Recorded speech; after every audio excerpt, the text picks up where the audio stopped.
Good morning, everyone. Welcome to Office Adda 24/7. My name is Niharika Balia, and I am with you with the area of uh, ABFM. And I am covering the process of management. Today, we'll be covering forward the area of the principles of management in terms of all the MCQs. Then we'll be moving on towards the next one. Please confirm if I'm audible to you so that we can proceed further.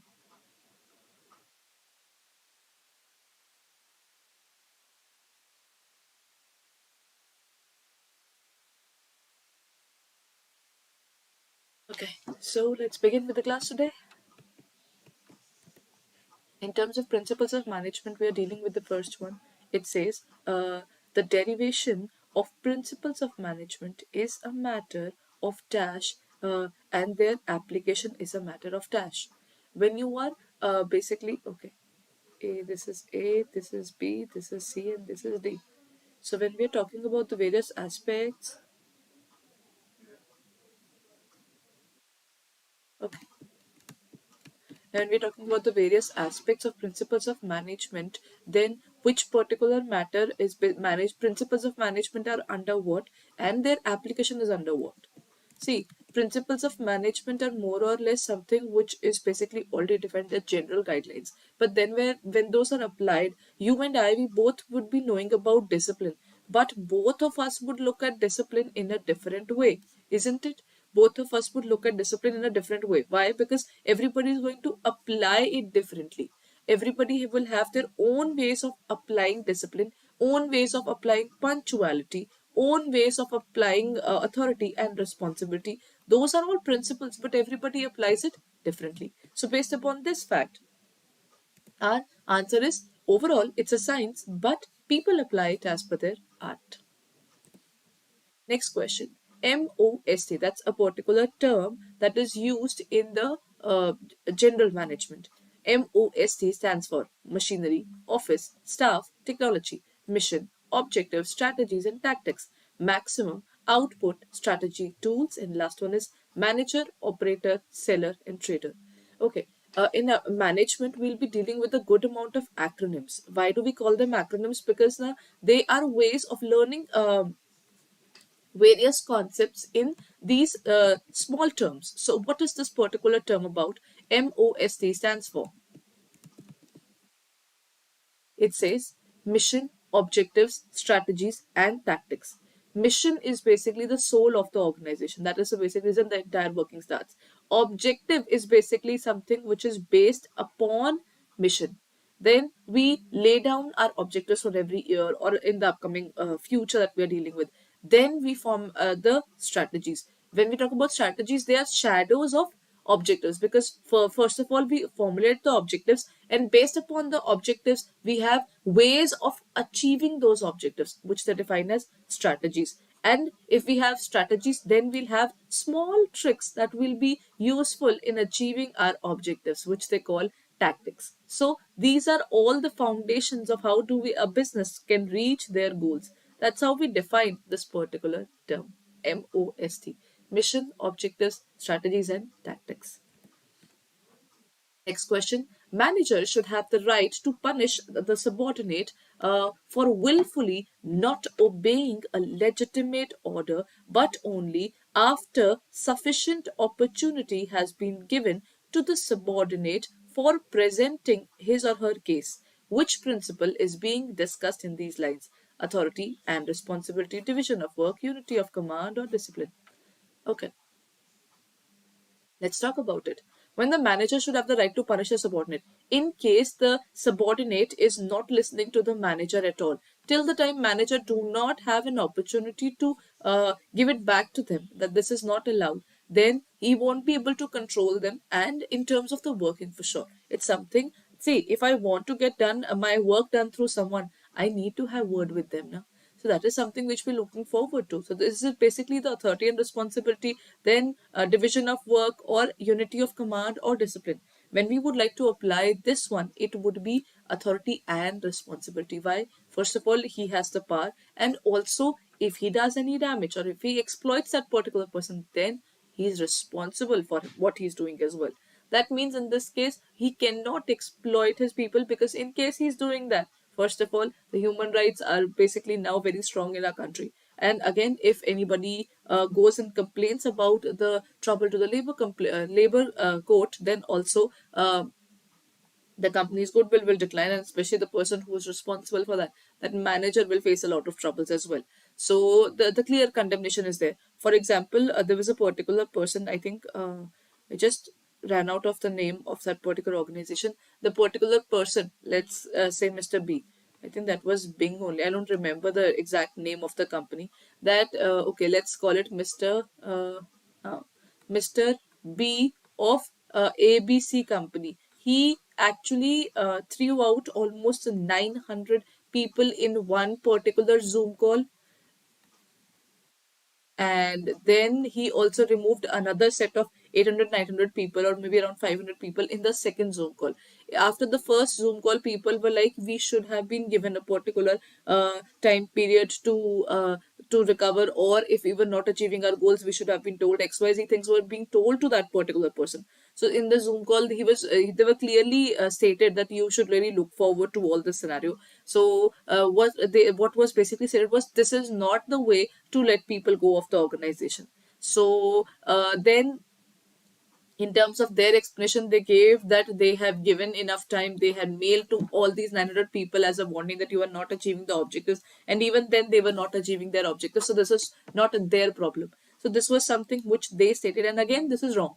Why? Because you cannot remove people like this. If you would like to remove them, it's best way to go through the email or way to let them know what exactly their problems are. If they are not able to work even after that, then you need to let them go in a silent way rather than removing them directly. Yeah? So that is something the organization can look forward to. This authority means it's a formal institutional legal power. It's a power. And when we talk about responsibility, responsibility is basically an obligation of the subordinate to perform a duty which has been assigned by him to him by his superior.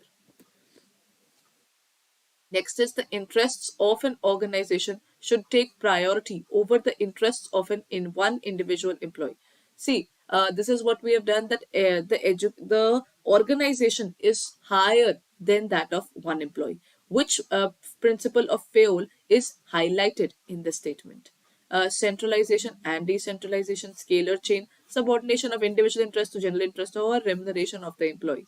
Okay, the correct answer to this question would be subordination of individual interest to general interest. The person who is working, there should be a strong subordination of individual interest to general interest. That means that particular person needs to work towards the goals of the organization rather than just trying to achieve their own personal goals, right? Sometimes you have to see the bigger picture and look forward towards the organization rather than just keeping it to yourself, right?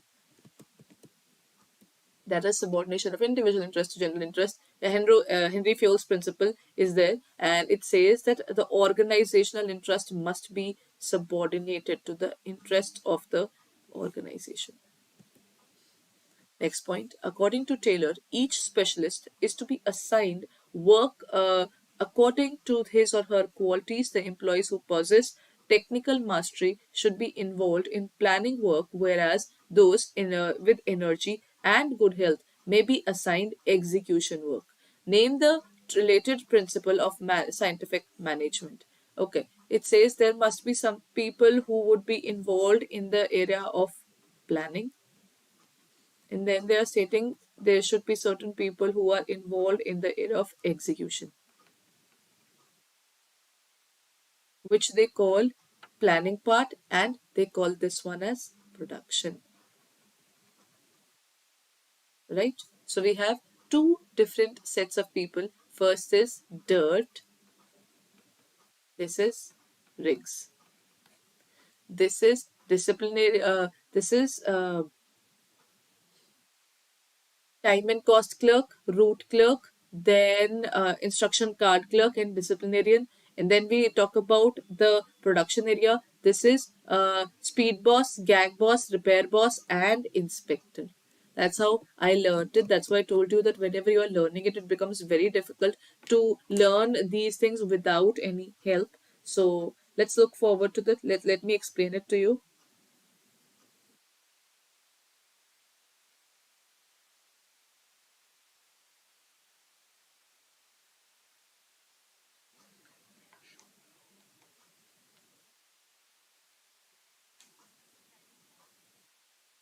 Okay, now let's look forward to it.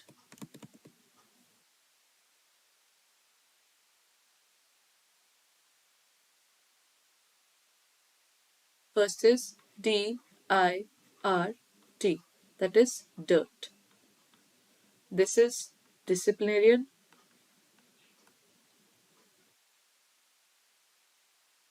This is instruction card clerk, the one who gives instruction.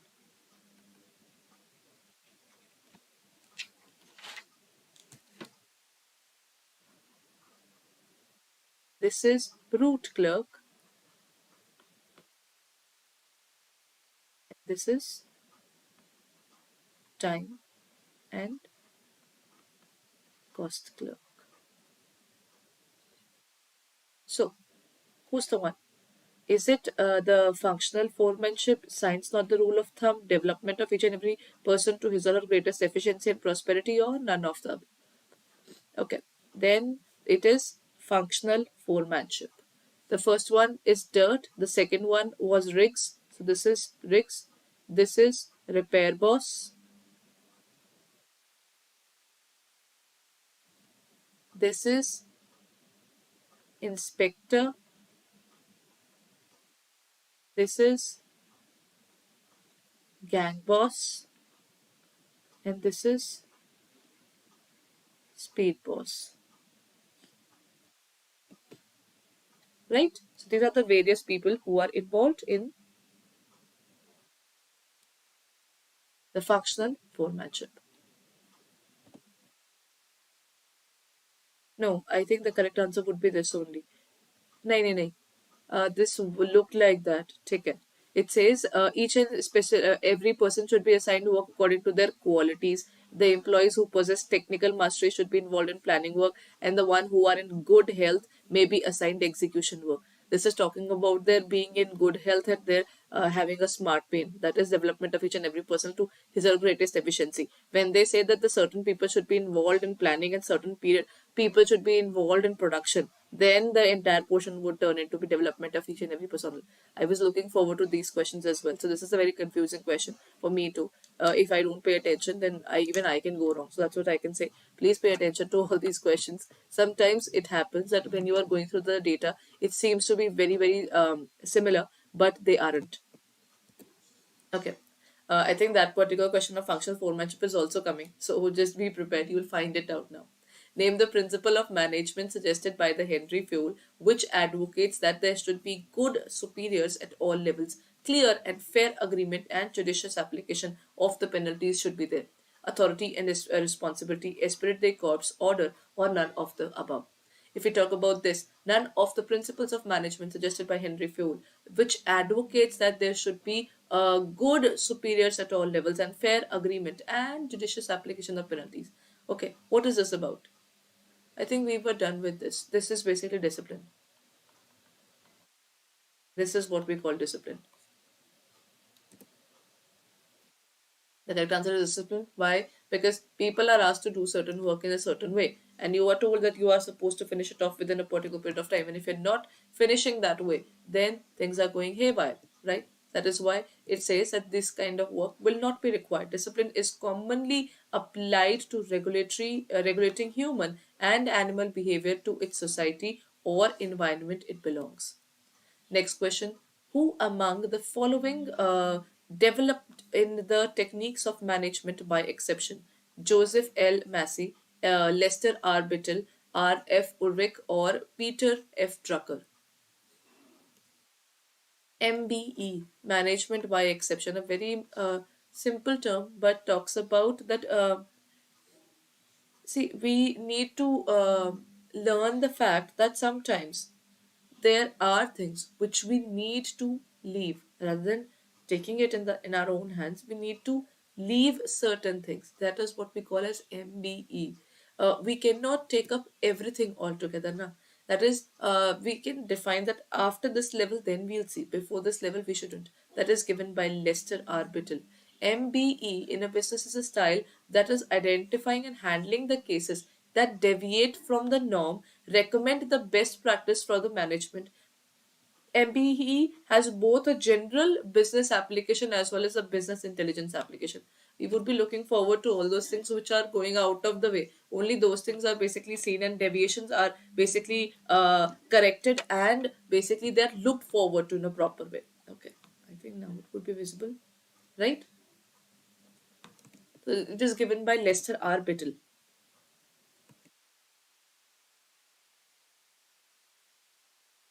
Okay, here comes the next one. We have talked about this in our last class as well.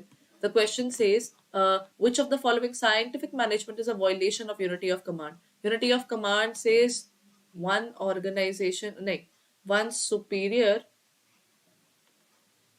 one subordinate. Right? That's how this particular concept says. But there's something which violates this particular concept. Okay, the handwriting is going out. Okay. It says one superior, one subordinate. When we have one superior and one subordinate is always there to look forward to, functional foremanship ruined it for them because there were 8 superiors for one foreman. Sorry, for one labor worker rather. Right? So that is an alarming situation for them. That is, the correct answer is the functional foremanship. Next question. Which type of organization gives importance to the people and their relationships? Formal organization, informal organization, business organization, or the strategic organization? The organizations which gives importance to the people and their relationships. See, there are many kinds of organizations, but the organization which actually looks forward to these kind of things is in a formal organization.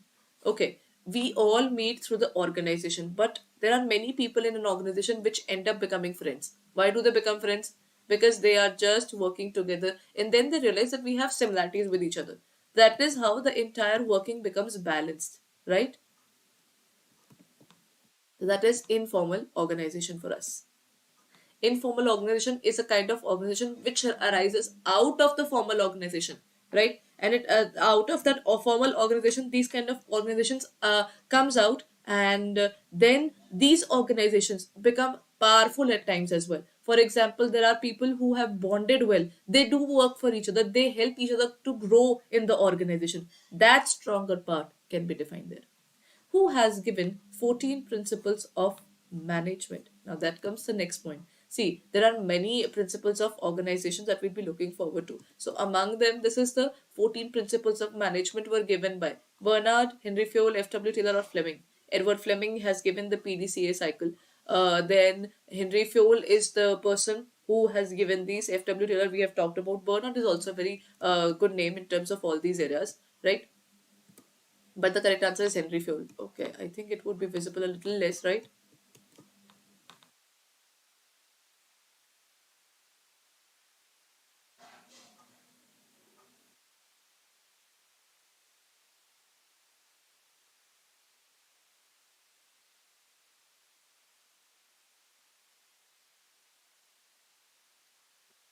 Okay, here it is. It's done.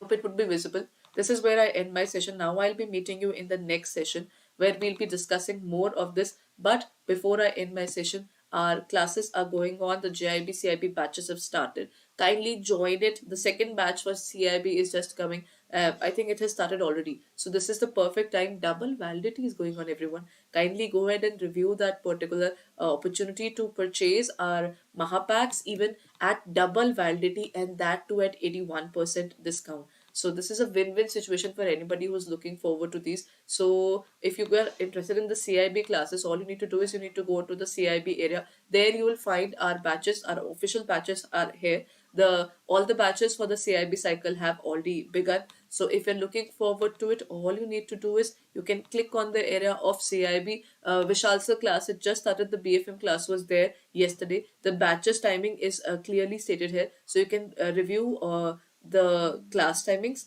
as well as the subject which are covering in the CIB new target batch, and you can use the code Y5 for one, and that too at 81% discount. It is available, so a good opportunity. It would cost you 479, and it would cost you less rather, because the double validity is also there if you're looking forward to our maha packs. So in terms of maha packs, you get not only this double validity, but also the area of getting all these at a very minimum price as well. So go ahead and check it out. We'll be meeting you in the next class.